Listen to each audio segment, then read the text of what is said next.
So what alias would you prefer to go by? Avery is fine.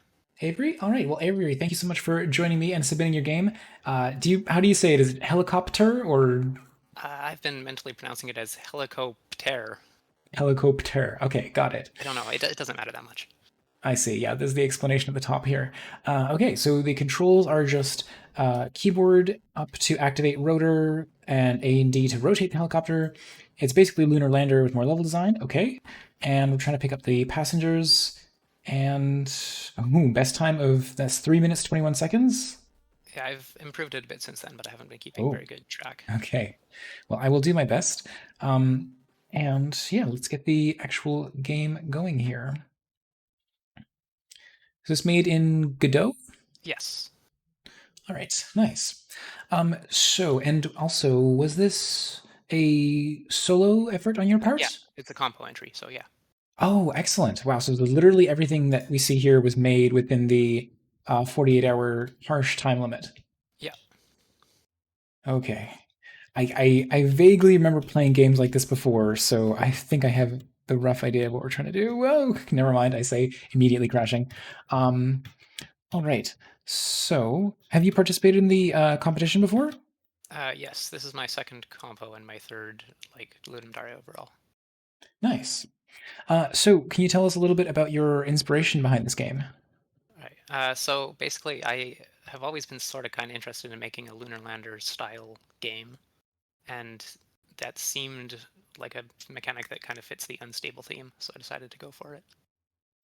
Yes, the it's very finicky in terms of the controls. I like the oh come on, that doesn't count. Okay. Yeah, I really like the nice minimalist art style that you're going for here.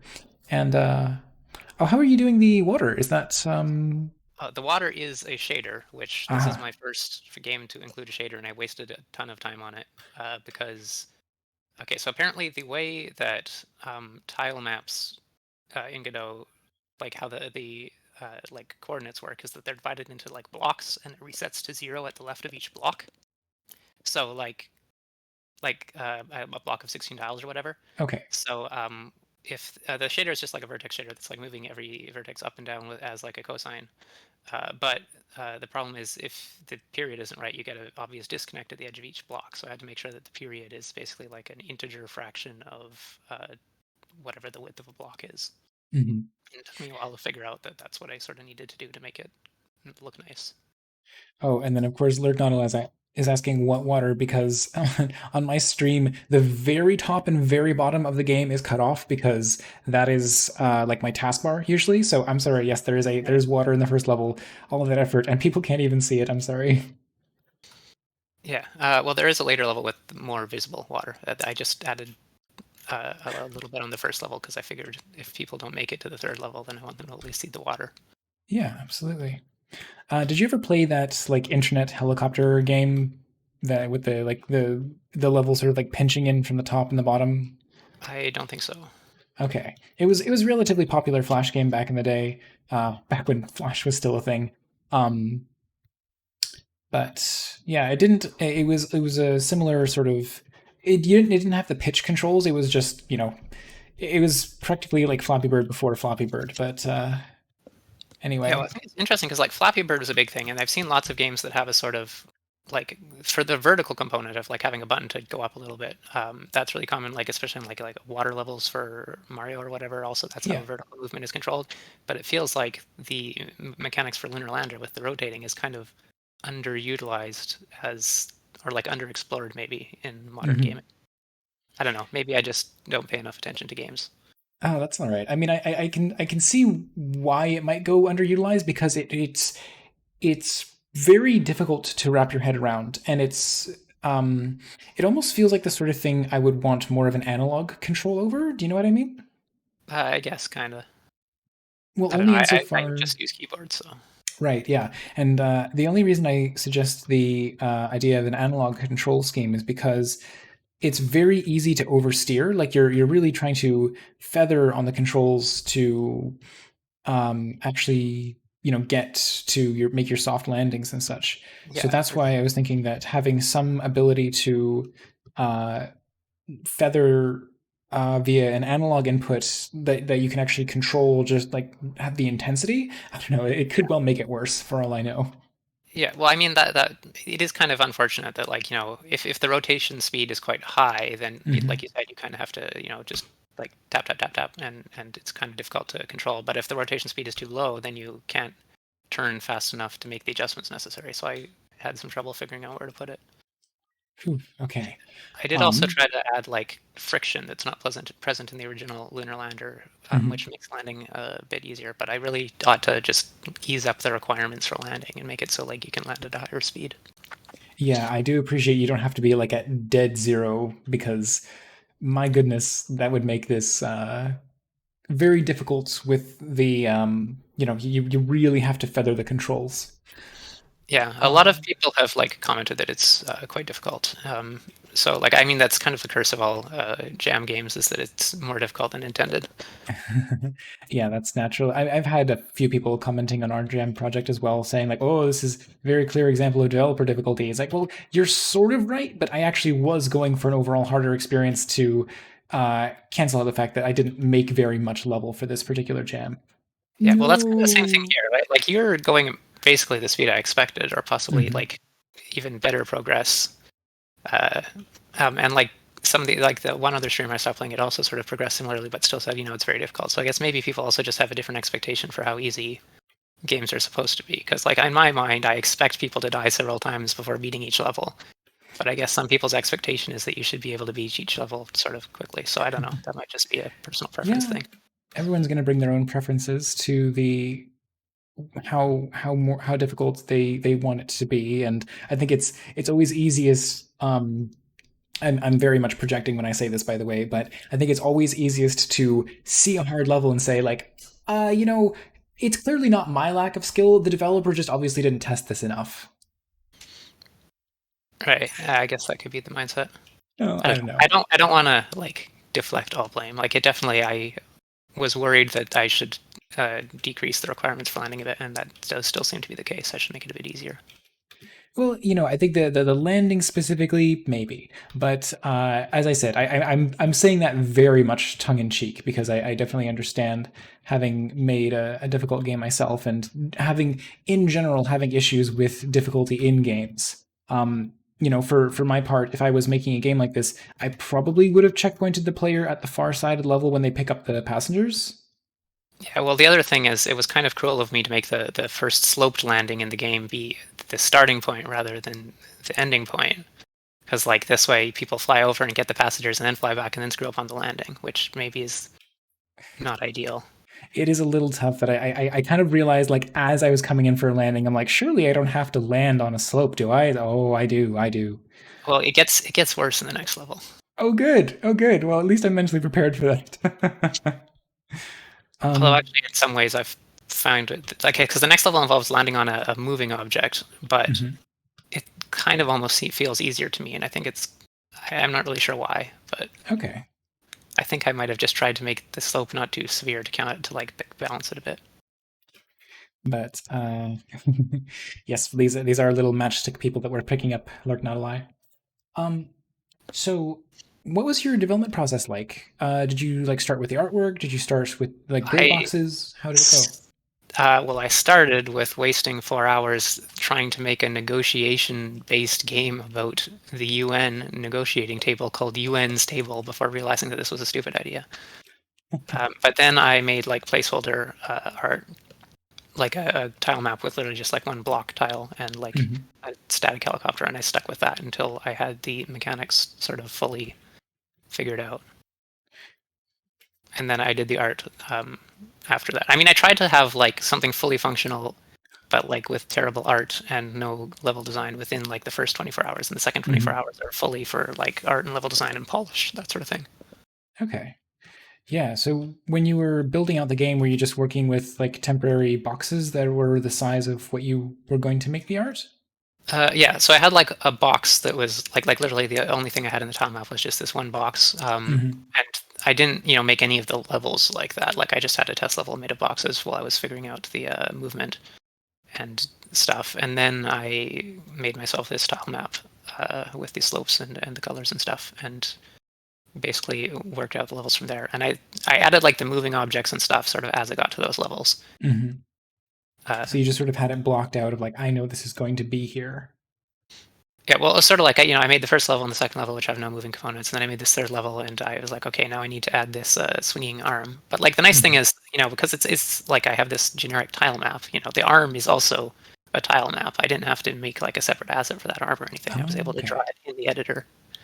I didn't And realize you it could like was, freely rotate tile maps like that in Godot. yeah, I feel like last time I did that in a game jam, some people were surprised by that as well. But this is totally a thing you can do. Although I did to get the physics working, I did have to add like a rigid body because rigid bodies, like you can move them directly. Because I'm just moving it as like its rotation is again a cos of time plus some like parameters and stuff. Hmm. But if you do that just with a tile map, it won't uh, have the angular momentum and like the linear velocity properly understood by the physics engine. Because there are those properties of like constant linear velocity and constant angular momentum in a static body. I mean, you have to set them manually, but like that's pretty easy because I can just take the difference between like this frame and the previous frame and use that to get the velocity. So like to get the physics of the swinging thing, which on this one doesn't matter because you're basically as soon as you touch it, you die. But once you try to Hmm. land on things, that matters.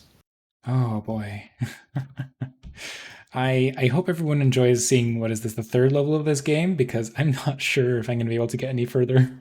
There is, if you hit I, you can toggle invincibility if that becomes necessary to I at I least like did see see where that it on the goes. HIO page, but I would rather get as far as I can, honestly, and leave like I'm not here to do a full play of each of these projects. I'm here to do the conversations with the developers, and then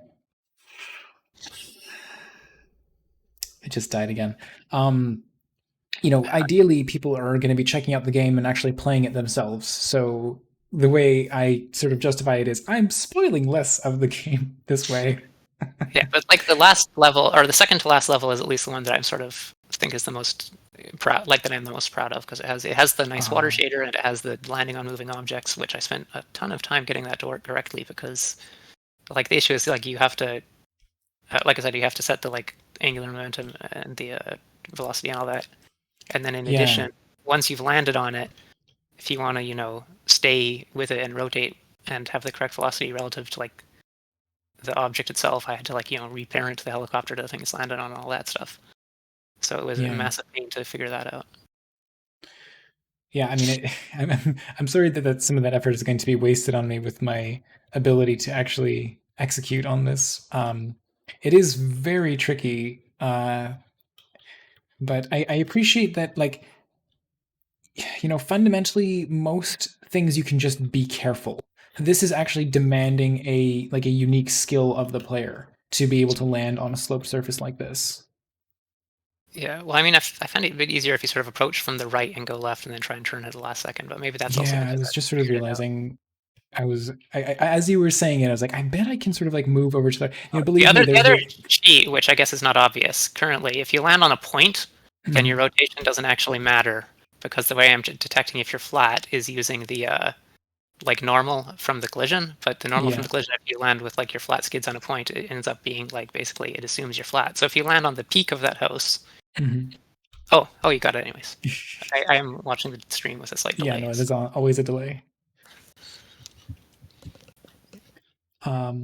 Yeah, no, I totally understand the idea behind it, but yes, here we go. Here's the water at long last.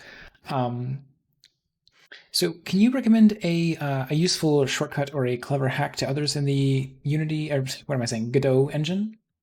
I don't know. I guess I have realized that a bunch of things that I wanted to do by adding a script to various nodes are actually better to like create, a node that does stuff to its parent and add that as a child, because then you can sort of attach that later to basically any other kind of node if you want. Like all my Mm, moving objects, I have a child that just moves them, like changes x and y and the rotation as like cos of like time, and again with like a customizable period and everything. But the nice thing is then I'm able to stick that on like static bodies and on tile maps and whatever. So it was a yeah, very versatile thing once I had it. yeah, that sounds really cool. Like it's all about creating these like modular components that you can then build the rest of your game out of. Yeah, and like composition over composition over inheritance or whatever you call it for Yeah, the I design. think it's a really great way of approaching things. It's a similar approach to what I try to do when I'm building things out in Unity as well. So absolutely recognize the methodology behind it. Uh, so do you what's the response been like so far, and do you have any plans to develop any more of this particular project? So I think the response has been like people have liked it, and I don't know if I really have time to be doing like a substantial further work on it. One of the nice things about a jam is that it's a very like well-defined time commitment, which doesn't apply once you're trying to make like a post-jam version. But Absolutely. I do kind of like I enjoyed making levels for it, and I have ideas for things that might be fun. I One thing I also just Oh, go ahead. I was going to say also I have managed to get a lot of ratings because I have found I think a slight sort of hack of the Ludum Dare like ranking system in the sense that it's very heavily dependent on the amount of karma you get for feedback. Hmm. And I did some data analysis from the previous competition and realized that uh, comments on games with more authors get more feedback, which is intuitive. That makes sense. So I used my script to just download all the games and make a list in descending order of number of authors. And currently, my ratio of like number of comments I've left to karma is substantially higher than it seems to be for most other people. So that has apparently gotten me a fairly large number of ratings, which is nice. Interesting. It feels Yeah, feels a little bit like cheating, but like I'm trying to leave actual good quality feedback, so I don't feel too yeah. I bad. mean, like ultimately, that's what's the most important thing is the quality of the feedback that you leave. Um, well, the one thing that sort of caught my attention is the fact that if my what are the like lander parts of the copter called? Like skids. The skids, yeah. I knew there was a specific word for it. So if the skids are perpendicular to a surface, as he said, or parallel, sorry, parallel to the surface, then you don't die, right? Yeah. Okay. So if when you're landing, you want the skids to be basically parallel to the surface, but it's true Right. that if you collide sort of horizontally, sometimes you don't collide because basically for collisions that aren't landings, I'm only checking the body, and then Yeah. for collisions that are landings, it only actually is a landing if you're like if the object is below you. So there is kind of a bit of a blind spot where if your skids collide with something horizontally, you don't actually collide, which I Yeah. would probably want to fix in it for a final version, but it didn't seem like a very big issue currently. There was a brief moment where I went upward, like forwards, and then tilted backwards, and my skids hit something as I was traveling into it horizontally, and I didn't die from it. And then I actually like bounced off and skated forward. So Yeah, it like was a I probably should change that. I was sort of using the is on floor function, which I think just checks whether there's a collision and then checks like the collision normal. mhm. And I'm already doing a bunch of manual stuff looking at the collision normal anyway, so I could really stop using is on floor and I could just handle every collision and then choose whether to crash or land based on the normal. Yeah. I mean, I think it was a very interesting and intriguing quirk when I encountered it. Um, I definitely thought of like, oh, could I use this to somehow build up a bunch of speed and then rotate perpendicular and then just like crash through these hazards without actually dying? But I think the speed would kill me too at a certain point. Yeah, someone's asking what makes it a landing or not velocity. It has both the orientation and the speed matter for whether it's a valid landing. Well, this is a very technically impressive level that I'm playing on right now. The fact that the entire level is moving. Yeah, well, like I said, once I had this ability Yeah. to move random things, including tile maps and everything, I sort of went overboard with it. Although I really wanted to make it feel like unstable, that being the theme Yeah. involved. I think it's a great way to work in the theme adherence. And oh my god, I can't believe that counted as a landing. um, all right. Well, where can people find you on social media? And you have any other projects you'd like to plug? I don't really have social media. I guess I have a blog, which is mathematicae.ca. That's like Mathematica with an e on the end. Okay. .ca. I have Well, like an article about sentiment analysis of Ludum Dare comments from last competition, which I don't know. I could post a link or something in the chat if yeah, that's a please thing. feel free to do so. All right. I think this is about as far as I'm going to be able to make it. But thank you so much for joining me on the interview, and I will repost Thanks your for game having in me the and playing. chat. Absolutely. I guess the main thing that I would give in terms of actual feedback, um, it would be really nice to know, like maybe one thing that you could do to help players understand when they're going to make a successful landing or not is if there was some kind of feedback, maybe like a little helipad marker or something that changed color depending on whether or not you were lined up with it and whether or not you had good velocity. I thought about that. I mean, I thought about putting a little light on the helicopter that would be like red or green. It wasn't very visible. Mhm. And I also basically kind of ran out of time, but that is something I've thought about. I guess part of the issue is like if you're moving at a high velocity, um, because it matters relative to what, right? So I could have like a raycast from the bottom of the helicopter, to find like what I'm approaching, but then you only want it to trigger when you're actually close to something. Mhm. But if you're going to high velocity, then the period between when you're close to it. But I guess like mostly people care when they're trying to land, when they're sort of going fairly slowly and deliberately. So I feel like it definitely is possible. And if I was going Yeah, to I think you could go any isolate the further, I cases was going to try to. where the situation where it's about to occur. Like, not that in theory you can land anywhere, but Yeah, the like what you're specifically looking for are the starting point and the ending point. Like, I think if you just had feedback indicators for just the two of those situations, that would really help. Um, I guess that makes sense.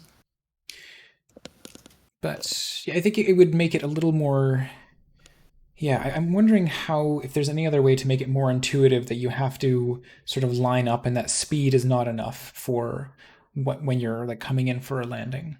Right? I hoped people would be familiar with like existing the lunar lander concept, but I guess I should stop assuming people will be familiar with mechanics because that's hurt me in the past. Well, it's definitely tricky because when you make a game of a certain genre, you almost expect people who are seeking it out and actually giving it a try to have a certain like genre literacy. But yeah, I think it is always good to err on the side of not knowing how much familiarity the player is going to have with their given genre that you're presenting, especially if it's a platformer. Most people know how to work a platformer, but not everyone. You know, some people say like, "Oh, geez, platformers, I'm no good at these." Um, so yeah, and any kind of affordances that you can put in are always going to be much appreciated by the audience. Right. I guess one thing I was thinking is having like an alarm that goes off when you're about to make a bad landing, like something like as you're coming in. I'm And almost worried that that would kind of stress people out and inadvertently cause them to crash. I guess that's a good point. But you know, this is where like testing and feedback are going to come in super handy. So you could always prototype it and see what sort of reactions you get. Yeah. Well, if I said, I don't know if I have time to spend on this, but I probably should because it is fun designing levels and people seem to like it.